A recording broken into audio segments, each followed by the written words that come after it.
বাংলাদেশের cricket football যেন এক সূত্রে গাঁথা। পুরুষ কিংবা নারী, ফিনিশিং দুর্বলতায় পরাজয় এখন নিয়মে পরিণত হয়েছে। কিছুদিন আগে ঘরের মাঠে ফুটবল দল শেষ মুহূর্তে গোল হজম করে ম্যাচ হেরেছে। অন্যদিকে নারী ক্রিকেট দল ওডিআই বিশ্বকাপে 2 ম্যাচ হারল ফিনিশিং ব্যর্থতায়।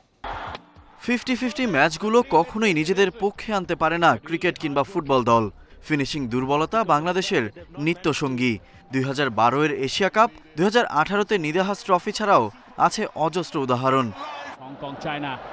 ফুটবলে অনেকবারই শেষ মুহূর্তের গোলে কখনো জয় হাতছাড়া হয়েছে, কখনো বা হার নিয়ে মাঠ ছাড়তে হয়েছে।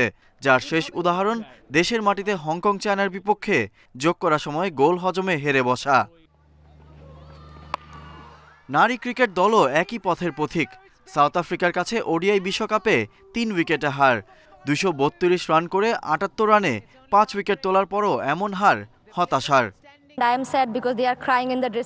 ড্রেসিং রুমে আমার সতীর্থরা কাঁদছে। অনেকেরই বয়স কম, ওরা অনেক বেশি ইমোশনাল। নিজের সেরাটা দিয়ে চেষ্টা করেছে ওরা, কিন্তু সব সময় মন মতো সবকিছুই হয় না। ওরা কাঁদছে আর বারবার বলছে ম্যাচটা জেতা উচিত ছিল। একই ঘটনা ছিল ইংল্যান্ডের বিপক্ষেও। সেদিন নিজেদের ভুলের পাশে আম্পায়ারও হয়েছিলেন প্রতিপক্ষ। অথচ বিশ্বমঞ্চে পাকিস্তানকে হারিয়ে টাইগার্সদের শুরুটা ছিল দারুণ। 4 ম্যাচে যেখানে 3 জয় থাকার কথা, সেখানে আছে 1 জয়, কারণ সেই ফিনিশিং ব্যর্থতা। দ্রুত 5 উইকেট নিয়েছিলাম ইংল্যান্ডের সঙ্গেও। ম্যাচটা হাতে চলে এসেছিল, কিন্তু এরপর বোলিংটা ঠিকঠাক হয়নি। এমন ম্যাচ ফসকে যাওয়ার আক্ষেপও কম না।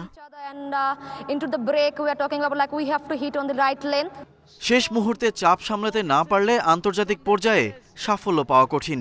ম্যানেজমেন্টকে বিষয়টা নিয়ে আলাদাভাবে কাজ করা জরুরি। Ghalib Hasan, independent news.